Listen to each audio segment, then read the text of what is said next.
6절에서 10절 말씀입니다.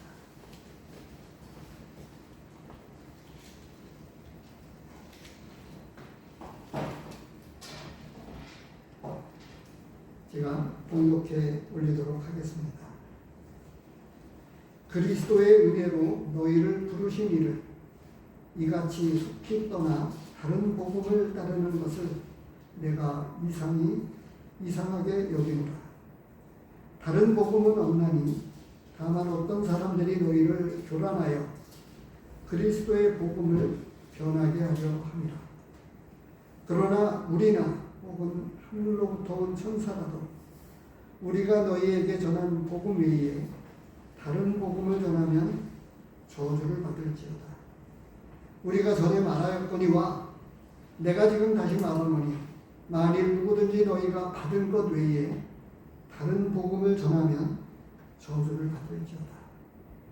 이제 내가 사람들에게 좋게 하랴 하나님께 좋게 하랴 사람들에게 기쁨을 구하랴 내가 지금까지 사람들의 기쁨을 구하였다면 그리스도의 종이 아닙니다. 오늘 이 말씀을 가지고 복음을 지켜 하나님을 위하여 살라라고 하는 제목으로 말씀을 선포하겠습니다. 복음을 지켜 하나님을 위하여 살라. 다른 서신서와는 다르게 이 갈라디아서는 이 복음이 변질되어져서 다른 복음이라고 일컬어진 이런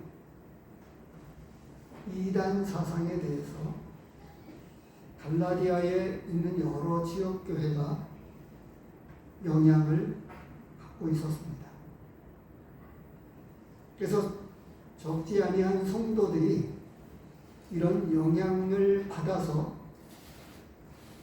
다른 복음으로 인한 그들의 삶이 복음에서 떠나서 율법으로 돌아가려고 하는 이런 문제들이 일어나고 있었습니다. 그래서 갈라디아서에 있는 전체적인 내용들을 보면 율법에 관한 문제를 아주 심도 있게 다루어 나가면서 이 유대교, 우리로 이야기하면 유대교죠. 복음이 없는 예수 그리스도가 빠진 이상한 복음으로 영향을 받고 있는 성도들을 붙잡아주고 이 바른 복음을 가지고 참된 복음을 가지고 성도들이 이 복음 안에서 어떻게 살아야 되느냐라고 하는 문제를 다루고 있습니다. 그래서 많은 부분을 조금 다른 서신서에 보면 사도 바울이 이 지역에 있는 교회와 성도들을 위한 기도라든가 여러 인사말을 조금 많이 쓰고 있는 반면에 자신이 사도로서 하나님께로부터 받은 것에 대한 사명을 가지고 단도직입적으로 문제의 핵심으로 바로 직결해서 바로 6절서부터 이와 같이 인사말이 끝나고 나서 그 인사말도 하나님께 영광을 돌리는 이런 것으로 그냥 그렇게 하고 바로 문제에 돌입해서 문제에 관한 제기를 이야기하고 있습니다. 그래서 어떻게 이야기하고 있습니까? 그리스도의 은혜로 부르신 너희를 부르신 이를 속히 떠나서 다른 복음을 따르는 것을 나는 이해할 수가 없다. 이렇게 사도 바울이 표현을 하고 있습니다. 그래서 오늘 말씀은 어떻게 이 복음을 순전하게 지켜가고 이 복음이 변질되고자 하는 이런 것들에 대해서 경각심을 갖게 만드는 내용의 말씀으로 오늘 말씀 준비되고 있습니다. 지금 이 자리에는 우리 서은진 형제님하고 저하고 둘만 우리 형제들이고요. 다 우리 자매님들이십니다. 음식이 변질되지 않게 보존하려고 하면 어떻게 보존해야 되는지, 변질을 막을 수 있는지에 대해서 자매님들은 일가견이 있으시죠. 제가는 잘 몰라가지고 아내가 정성스럽게 준비해준 아주 꽤 여러 번을 다리고 다닌 도라지청을 제대로 잘 먹지 못하고 보관을 또 잘 못해서 변질되는 것을 여러 차례, 두서너 차례 이렇게 경험하고 다음서부터 안 해준다고 그런 이야기를 했습니다. 음식 어떻게 관리하고 잘 보존해야 되는지 선생님들이 아시죠? 제가 또 가끔, 자주도 아닌데요, 가끔 주방 설거지를 하다 보면 가위가 묶여있는 그 부분에 물이 닿고 이렇게 되어지면서 그 녹슬어 있는 것을 보고는 철수세미를 가지고 제가 종종 이렇게 닦아냅니다. 칼을 안 쓰고 얼마간 놔두면 녹이 슬까요?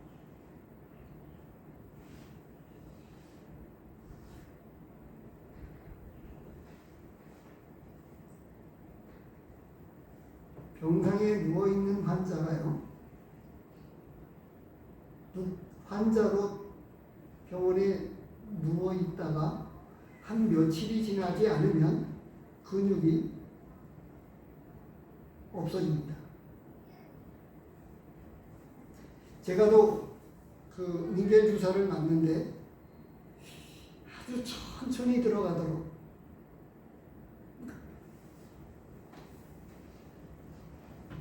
그렇게 한 서너 시간을 맞고 이렇게 있다가 피지 못한 채로 있다가 이제 주사를 다 맞고 나서 이 팔을 피려고 하면 이 팔이 굳어져서 피지를 잘 못합니다. 저도 이 골절상을 입어본 적이 있는데요, 기부스를 하고 나서도 이 풀고 나면 물리치료를 받아야 됩니다. 왜 그렇죠? 쓰지 않고 그대로 놔두었기 때문에 이 근육도 풀렸고 마비 아닌 마비가 와가지고 그걸 풀어주는 데에 상당한 시간을 거쳐야 합니다. 제가 이런 말씀을 왜 드리겠습니까? 복음이라고 하는 것도 음식물과 같이 보존을 해야 되는데 잘 보존해야 됩니다. 그리고 이것을 잘 보관만 해서 되어지는 게 아니에요. 이 복음이라고 하는 것을 창고에 혹은 냉장고에 이렇게 보관할 수 있는 게 아니잖아요.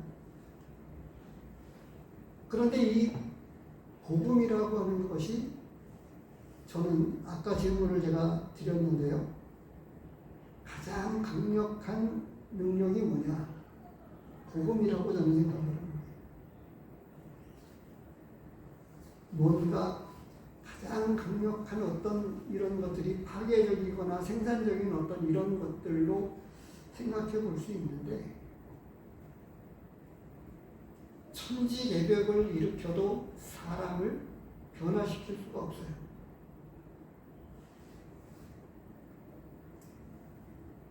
지금 우리 자매님들 같은 경우에 어떻습니까? 남편 마음에 안 들죠? 바꿔보려고 하는 시도를 여러 차례 했을 거예요.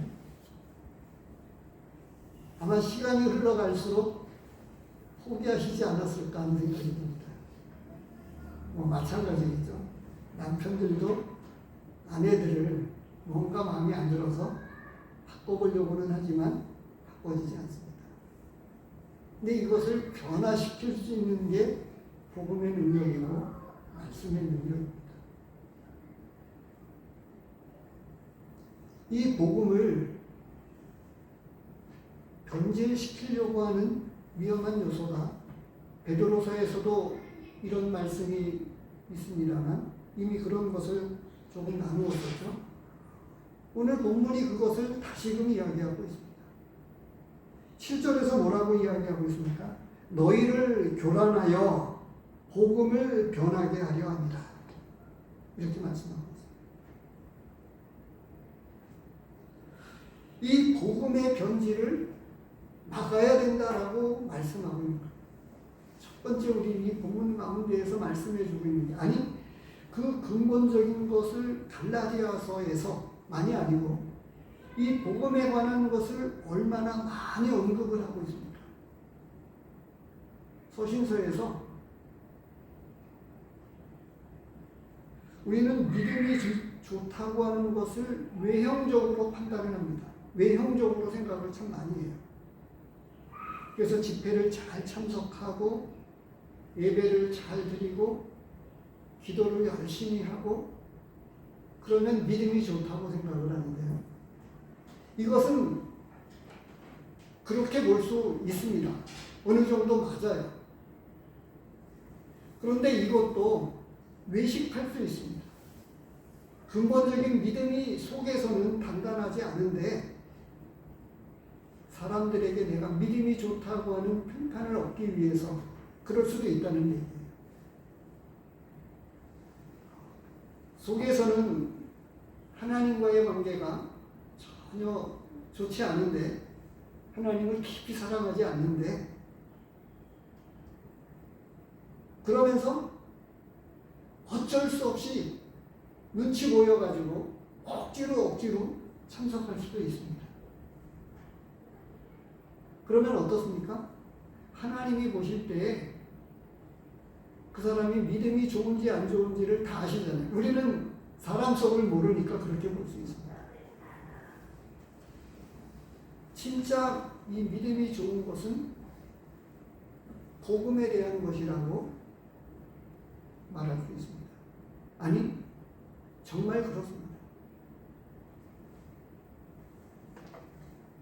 복음의 능력이 얼마나 대단하느냐라고 하는 것들에 관해서는 이미 이 복음으로 말미암아 사람이 변화된 새로운 삶을 살게 된 수많은 사람들의 간증이 그렇습니다.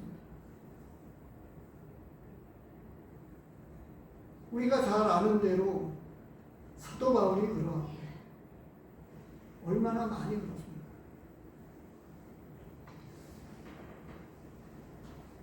복음을 변질시키려고 하는 요소들을 한번 생각해 보십시오. 무엇이 있을까요? 지난 시간에도 한두 번 말씀을 드렸습니다만 잠시 사사기서 말씀을 보도록 하겠습니다.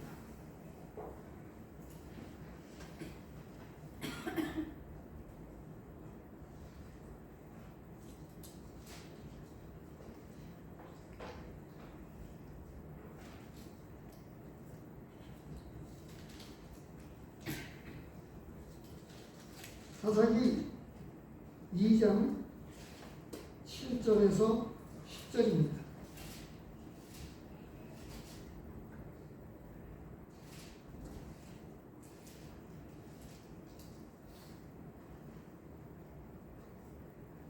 백성이 여호수아가 사는 날 동안과 여호수아 뒤에 생존한 장로들 곧 여호와께서 이스라엘을 위하여 행하신 모든 큰 일을 본 자들이 사는 날 동안에 여호와를 섬겼더라.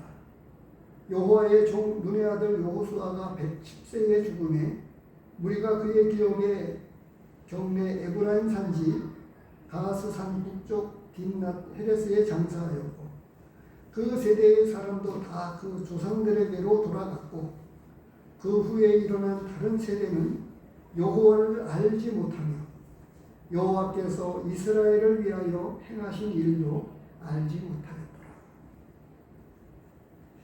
그 이후에 이제 11절에서부터 무엇이 나오죠? 이스라엘 백성들이 여호와께 악을 행해서 우상들을 섬겼다라고 하는 기록이 11절에서부터 기록이 되고 있는 거예요.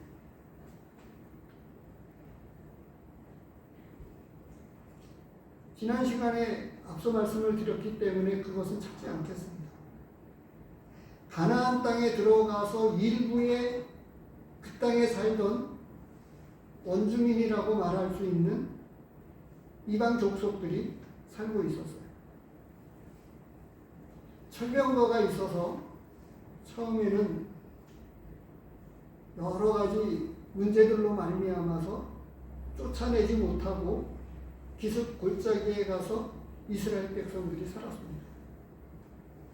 그러다가 힘이 생겨서 이제 그들을 종으로 부릴 수 있게 되었는데, 문제는 쫓아내고 그들을 다 잡아 죽여라 라고 이렇게 말씀하셨어요.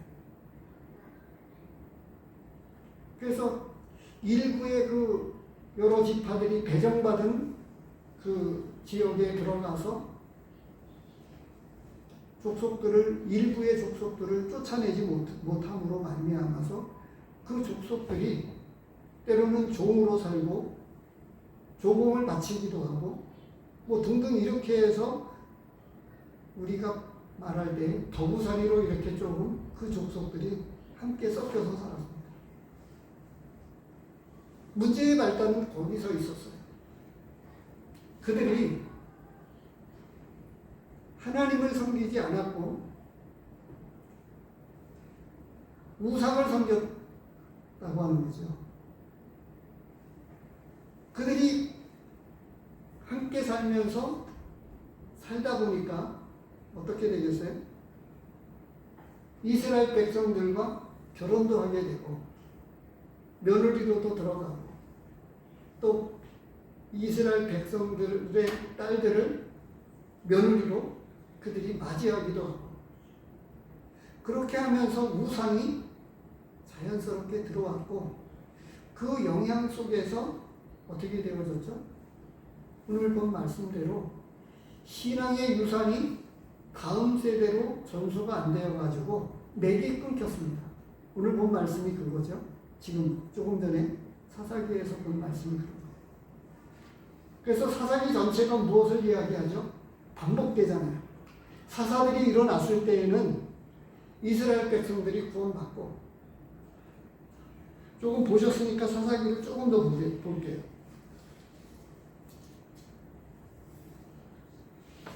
이 장에서 이제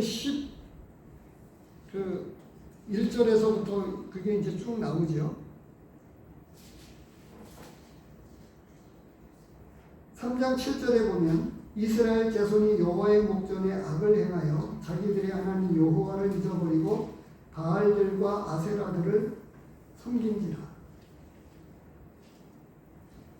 9절에 이스라엘 자손이 여호와께 부르짖음에 여호와께서 이스라엘 자손을 위하여 한 구원자를 세워 그들을 구원하게 하시니. 그래서 사사들을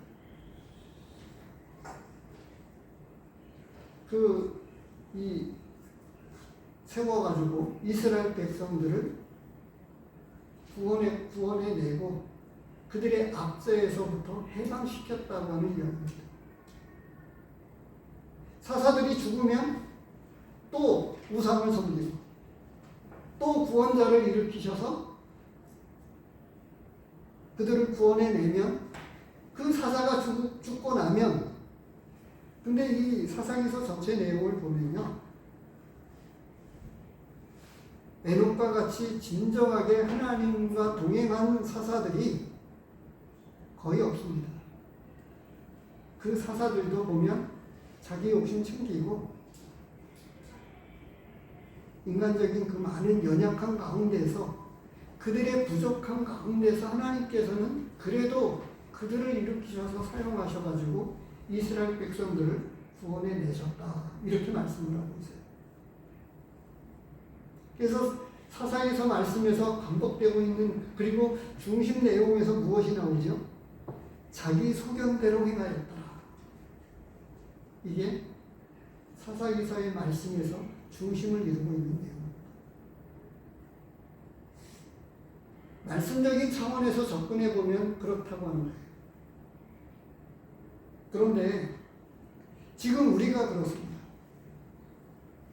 복음을 처음 들었던 구원받은 우리는 1세대라고 이야기할 수 있어요. 우리의 자녀들은 부모들을 통해서 이 복음을 쉽게 접합니다. 그런데 자녀들은 부모와 같지 않습니다. 그래서 우리가 죽고 나면 이 복음의 유산이 그대로 전수가 되어지지 않는 한 우리의 자녀들 대해서, 아니 우리 대해서 이 복음은 그쳐지게 될 거예요.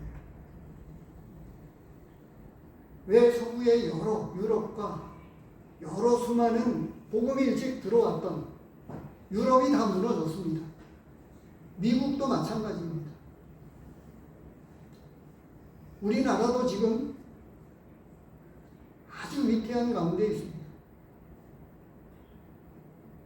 지금 하나님을 대적하는 악한 법들이 통과만 되면 복음을 함부로 전하지 못하게 되고요.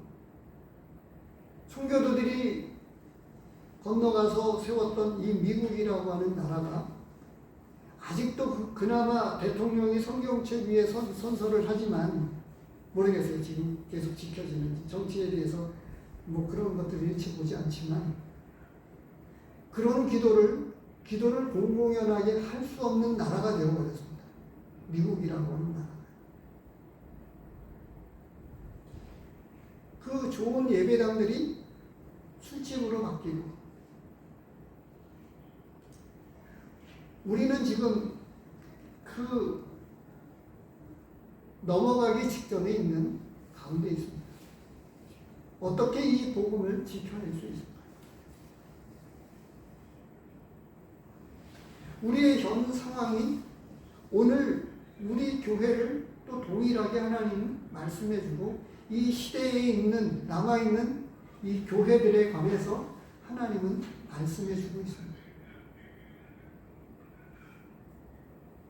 많이 모이고 있는 교회, 성도들이 많이 그래도 비교적 모이고 있었던 곳에 제가 있었잖아요. 근데 감히 하나님 앞에서 제가 교회들을 이야기하려고 하는 게 아니고요. 우리의 신앙 상태들을 그대로 이야기한다고 하면 참된 믿음의 사람들이 별로 많지 않았다는 거예요. 저와 제 아내가 증인입니다. 어제도 그제도 이야기합니다. 저는 비교적 딴에는 상대적입니다. 상대평가예요. 절대적 평가가 아니고. 아내는 많은 성도들과 함께 있었을 때 깊은 신앙에 들어가지 못했었습니다. 그래서 함께 잘 예배를 드리고 잘 저기를 했었지만 여전히 일을 한다고 하는 이유로 수요일과 금요일에 함께 하지 못했어요. 그러다 보니까 말씀의 깊이가 별로 없었어요. 그런데 정말 어려움이 있었고 고난 가운데에서 하나님 앞에 기도하고 뭔가 그러면서 진짜 신앙의 참맛을 알게 되면서 지금은 저보다 말씀을 더 즐겨 듣고 사모합니다. 기억하시죠? 69절 암송 대회 했었잖아요. 유일하게 공공연하게 조금 외웠던 사람이 아마 구미교회에서는 한 사람이었지 않았는가 하는 생각이 들어요. 189절을 도전하고 지금 여러 구절들을 암송하고 그리고 전도하는 이 메시지를 그 말씀들을 구절을 뽑아가지고 프린터를 해서 그걸 암송을 해서 어떻게든 전도하려고 암송을 기도합니다. 이전에 갖지 못했던 분별력과 믿음을 가지고 이전과는 전혀 다른 모습으로 살아가고 있습니다. 그래서 그전에는 잘 통하지 않았어요.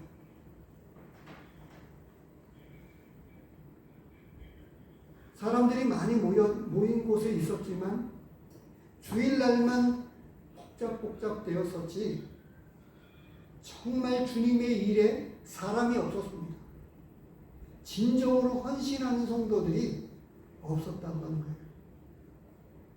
내부적으로 보면, 상대적으로 보면 성도들이 많았고 인적 자원이 많았습니다. 물적 자원도 넉넉했어요.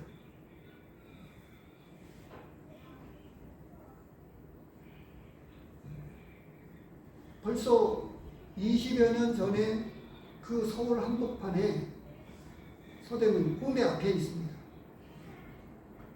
3층 건물을 가지고 일부의 월세를 받기도 하면서, 그리고 그곳에 빚진 것이 하나도 없이. 그런데 문제는 정말 헌신된 성도들이 많지 않아서 주일날 성도들이 예배를 드리는데, 이해하고 들어주시죠. 예배를 드리는데 형제님들이 많잖아요. 시가명 정도, 그것도 항상 그분들입니다.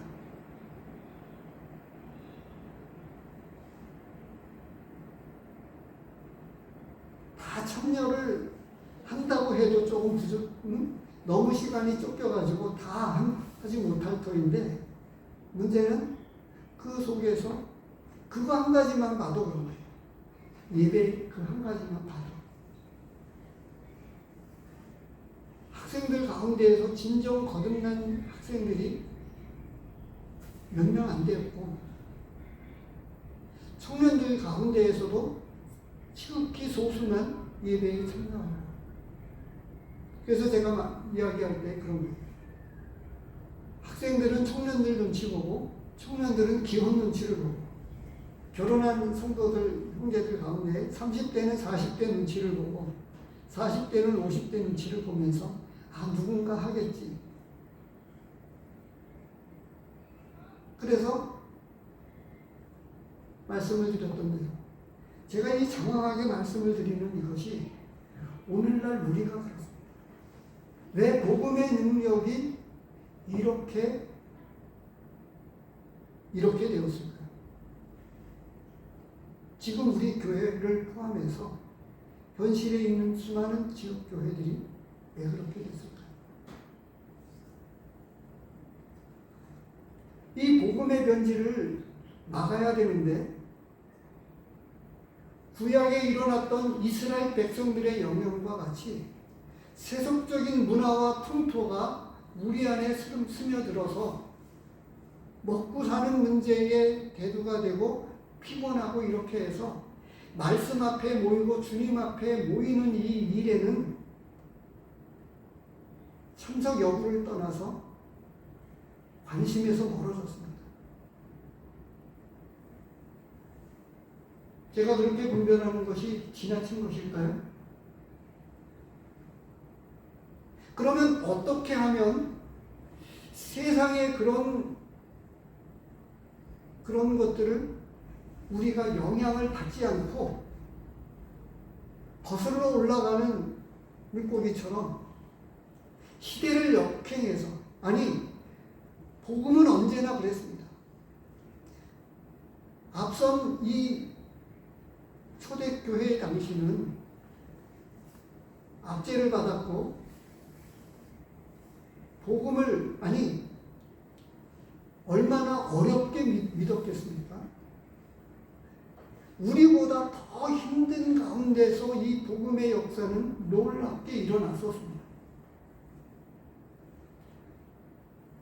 오늘 우리만큼 편하게 주님을 믿을 수 있는 시대의 사람들이 있었다고 하면 성경 말씀에서 비춰지고 있는 측면에서 놓고 보면 우리만큼 편한 세대가 어디 있어요?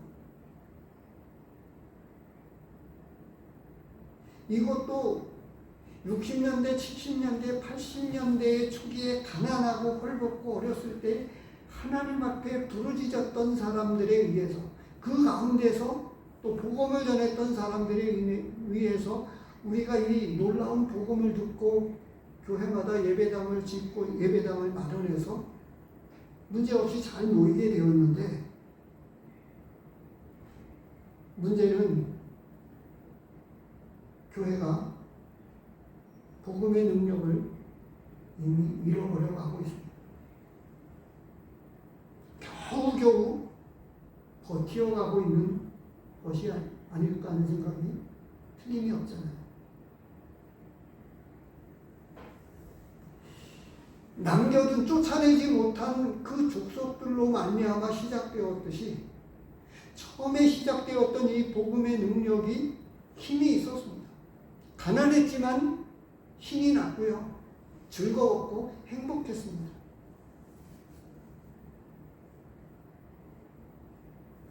지금이나 그때나 돈이 전부가 아니라고 하는 것을 우리가 알잖아요.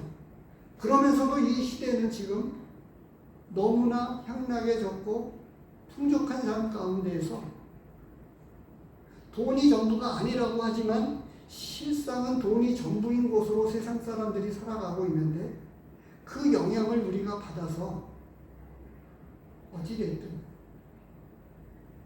안 되는 거예요. 제가 그랬기 때문이 아닙니다. 말씀이 그렇게 말씀해주고 있고 복음이 그렇게 말씀해주고 있습니다. 집회를 참석하기 위해서 굶었습니다. 금식이 아니었었습니다. 그런 의도조차가 없었어요. 말씀을 듣기 위해서 너무나 사고가 되어져서 집회 참석하는 게 너무 좋았습니다. 2시간 이상을 걸려서 대중교통을 이용해서, 물론 대중교통이 잘 발달되었지만 그럼에도 불구하고 이구동성으로 그 시대의 많은 성도들이 그렇게 주님을 따르고 주님을 배웠어요. 그래서 말씀은 우리에게 이 복음을 보존하는 방법이 있다고 하는 것을 말씀해 주고 있어요. 음식의 이 변질을 막기 위해서 어떻게 보관하고 잘 관리해야 되는지. 근데 간단해요. 우리가 아는 대로입니다. 칼은 쇠입니다. 그래서 이것을 잘 갈아놔야 음식을 하는데 문제가 없어요. 예전 같으면 이 철이 그렇게 단단하지 않아서 쉽게 물러집니다. 그래서 자주 갈았어야 했었을 거예요.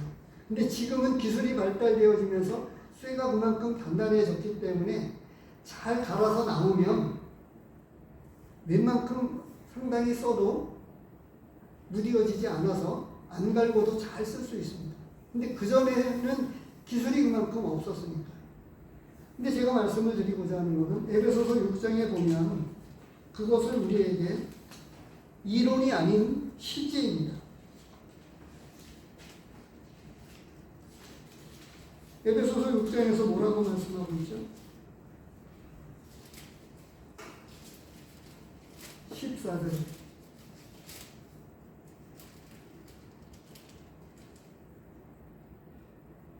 14절서부터 18절, 17절이나 18절까지의 말씀이 복음으로 무장되어야 한다고 하는 것을 말씀해 주고 있잖아요. 그런즉 서서 진리로 너희 허리띠를 띠고 의의 호신경을 붙이고 평안의 복음이 준비한 곳으로 신을 신고 이 모든 것 위에 믿음의 방패를 가지고 이로써는 이 악한 자의 모든 불화살을 소멸하고 구원의 투구와 성령의 검 곧 하나님의 말씀을 가지라. 모든 기도와 간구를 하되 항상 성령 안에서 기도하고 이를 위하여 깨어 구하기를 항상 힘쓰며 여러 성도들을 위하여 구하라. 13절에서 제목을 이야기해주고 있는데 전신갑주를 취해야 된다라고 말씀을 하고 있습니다. 세상이 우리를 가만 내버려 두지 않고 세상 임금 곧 사단이 마귀가 여러 많은 모양으로 성도들을 꼬시고 넘어지게 만들고 위협하고 가만 내버려 두지 않는다고 말씀해 줍니다.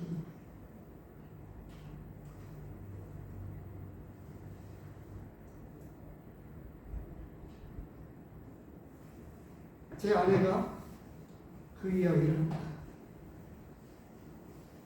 다른 거에 비해서 암기력이 상당히 좋았습니다. 그 전에 저희 어머니가 말씀을 암송해라 뭐 이렇게 이야기를 하면 별로 귀담아 듣지 않았어요. 근데 그전에는 잘 외워졌었으니까 생각 괜찮았는데 이제 말씀을 정말 외워야 되겠다. 복음을 전하기 위해서 복음에 합당한 말씀들을 외워야 되겠다. 그렇게 해서 외우려고 하니까 이제 6학년이 넘어가 버리고 나니까 하루만 지나도 까먹는 거예요. 이걸 반복하지 않으면 잊어버리는 거예요. 아마 성도님들 아시죠? 제가 찬송 부르다가 2절을 부르다가 때로는 3절을 부르고 또 뭔가 다른 생각들이 막 있으면 뭔가 잊어버리고 늘상 많이 불렀던 가사였기 때문에 그런데 보면 가사가 틀리는 거예요. 제가 마이크를 잡고 이 앞에서 수요일 날 특히 부르니까 아시잖아요. 말씀 하나 지키는 거에 있어서도 반복하지 않으면 잊어버리는데 이 전신갑주를 입지 않으면 언제 어디서 공격을 당해서 넘어질 수 있는지 섰다 하는 자는 넘어질까 조심하라. 그 전에 알았던 말씀이에요. 지금 그 말씀을 찾으려고 하면 못 찾습니다. 그 전에는 말씀을 많이 보아서 그 말씀을 그냥 한 책 가지고 이렇게 해서 대충 그 말씀이 어디 있는지 쉽게 찾았어요. 외우지는 못해도 쉽게 찾았습니다. 근데 지금은 전혀 안 되는 거예요. 그래서 수시로 핸드폰에서 근데 다행스러운 것은 주님께서 그 구절을 전체 생각나지 않는데 어떤 한 짧은 몇 마디가 그 말씀이 생각이 나는 거예요. 지금 말씀을 드린 그거예요. 제가 준비했던 말씀이 아니었거든요. 섰다 하는 자는 넘어질까 조심하라. 근데 이런 말씀들을 생각나게 해주시는 거예요. 전혀 생각지 않았던 어떤 말씀들을 툭툭 튀어나오게 만들고 생각나게 만들어서 이런 말씀들을 주님이 보여주시고 깨닫게 해주시는 거죠. 성도님들이 한번 생각해 보시기 바랍니다. 이 복음을 어떻게 잘 보존하고 지켜갈 수 있을까를 한번 생각해 보십시오. 이스라엘 백성들의 예를 제가 생각해 본 겁니다. 말씀이 그렇게 가르쳐 주고 있는 거예요. 신약에 와서 말씀해 주고 있는 게 이 세상의 풍속을 정말 조심하고 경계해야 된다라고 하는 것을 말씀해 주잖아요. 우리 인간의 또 본성이 그래요. 한 주 건너뛰면 다음 주 건너뛰기가 쉬워집니다. 그렇지 않습니까? 주일날도 빠지면 안 될 것 같은데 한 번, 두 번 빠져보면요. 그게 쉽게 빠지게 되어집니다. 그래, 그만한 사정 주님 다 아시지. 내 형편 다 아시니까 내가 마음속으로만 함께 성도들과 예배를 드리는 그런 마음을 가지면 중요해. 그게 중요한 거지. 꼭 참석해야만 될까? 사단은 그 속에서 유혹합니다.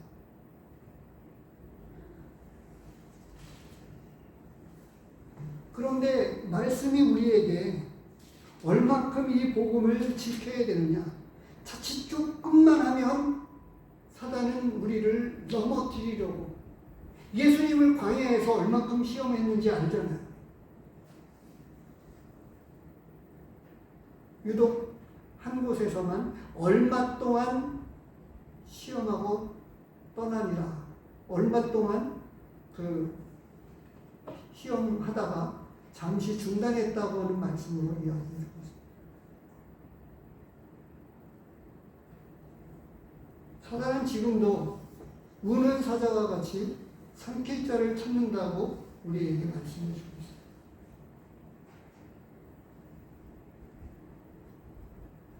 이것은 저에게도 우리 모두에게 복음이 우리로 하여금 어떻게 살라고 말씀해 주고 있는가를 가르쳐 주고 있는데,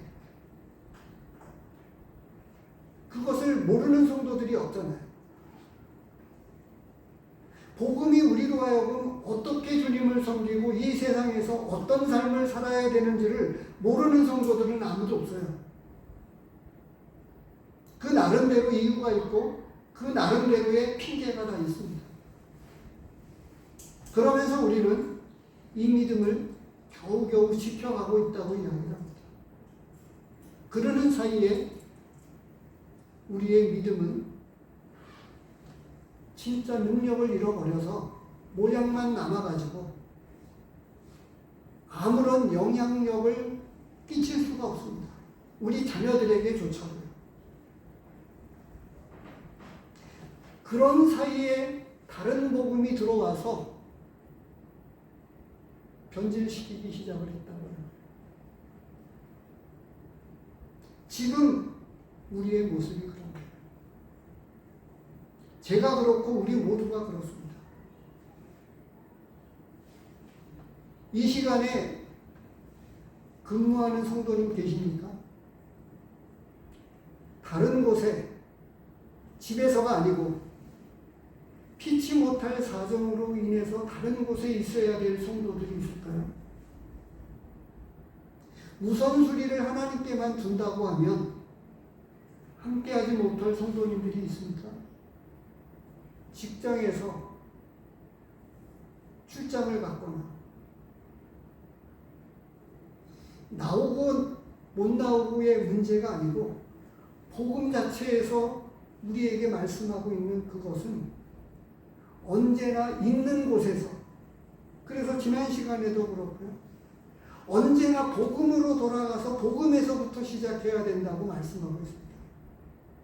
유월절을 시작을 하면서 이달로 너의 첫 시작을 하라고 출애굽기서 12장에서 말씀해 주고 있어요. 그래서 언제나 이 복음으로 다시금 돌아와서 시작해야 된다라고 하는 것을 말씀하고 있고, 계시록에 와서는 교회들 가운데 어떻게 말씀하고 있습니까? 제일 중요한 말씀, 첫사랑을 회복하라 라고 말씀을 하고 있어요. 이 내용조차 모르는 성도들이 없습니다. 그렇습니다. 항상 삼시세끼를 우리가 굶지 않는 것처럼 말씀을, 정한 음식보다 더 하나님의 말씀을 더 사모하는 가운데에서 매일같이 경계하고 훈련하고 그렇게 해서 항상 준비되어 있어야 돼요. 전신갑주를 입고 무장하지 않으면 언제 어디서 사단이 공격을 해서 우리를 넘어뜨릴 줄 모르니까. 이미 그렇게 해서 다른 복음을 전하면 저주를 받는다고 두 번째 말씀하고 있는 거예요. 오늘 본문에서. 다른 복음을 전하면이 아니고요, 다른 복음의 영향을 받는 데서부터 우리는 싸워서 이기지 못하면 우리는 이미 그 영향권 안에 들어가 있는 것입니다. 그래서 심지어 어떻게 우리에게 말씀해 주고 있느냐? 고린도전서 16장을 보십니다.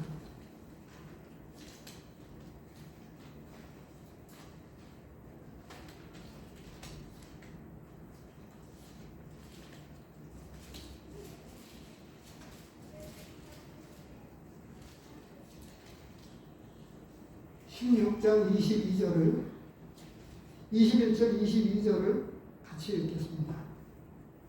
시작. 나 바울은 친필로 너희에게 문안하노니 만일 누구든지 주를 사랑하지 아니하면 저주를 받을지어다. 우리 주여 오시옵소서. 주를 사랑하지 아니하면 저주를 받을지어다.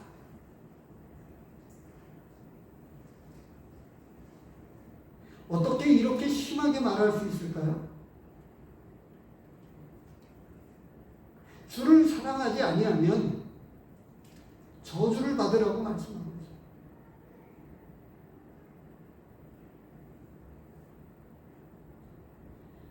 복음은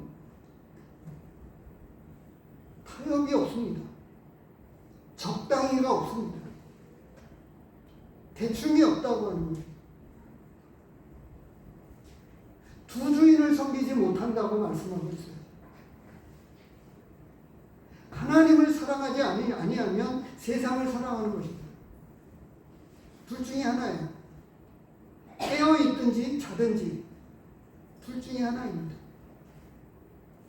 주님을 사랑하지 아니하면 이미 누군가의 성도는 세상을 사랑하고 있는 거예요.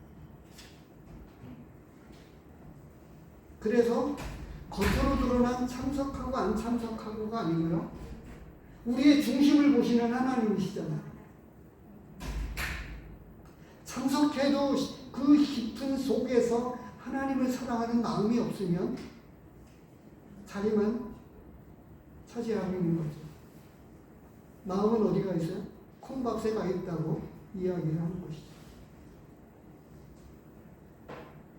그래서 결론적으로 오늘 말씀이 무엇을 이야기해 주고 있습니까? 복음은 하나님을 위해서 사는 것이다 라고 말씀을 하고 있지 않습니까? 사도 바울은 그것을 10절에서 이렇게 이야기합니다. 이제 내가 사람들을 좋게 하랴 하나님께 좋게 하랴 사람들에게 기쁨을 구하랴 내가 지금까지 사람들의 기쁨을 구하였다면 그리스도의 종이 아닙니다. 복음은 사람의 눈치를 보거나 사람을 기쁘게 하는 것이 아니고 복음은 하나님을 기쁘게 위하는 것에서만 목적이 있습니다. 복음은 오로지 주님 한 분뿐입니다.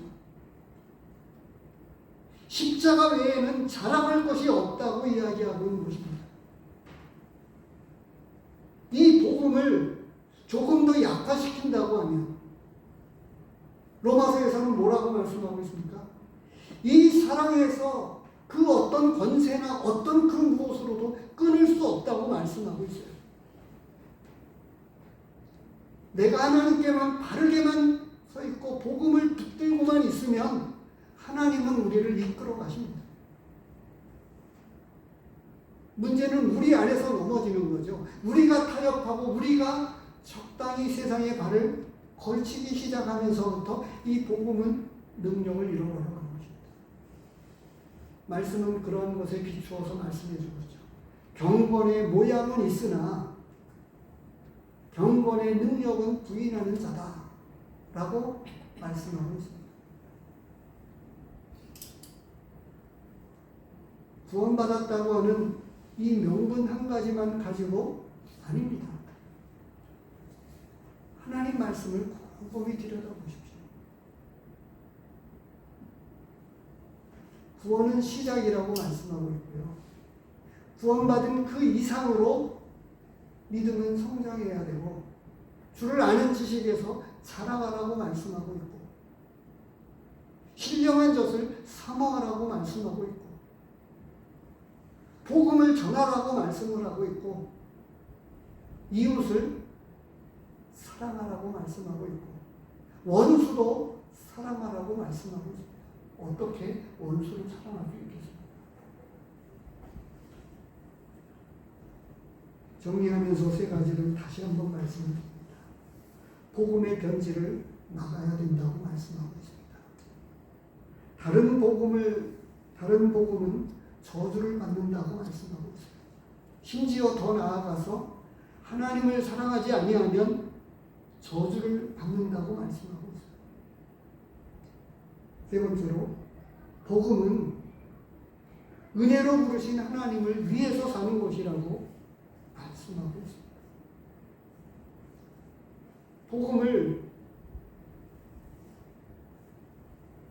복음의 능력을 잃어버려 가고 있기 때문에 나는 구원받았으니까 됐어 라고 하고 있다고 하면 어떻게 보면 진짜 복음을 어설프게 하는 거죠.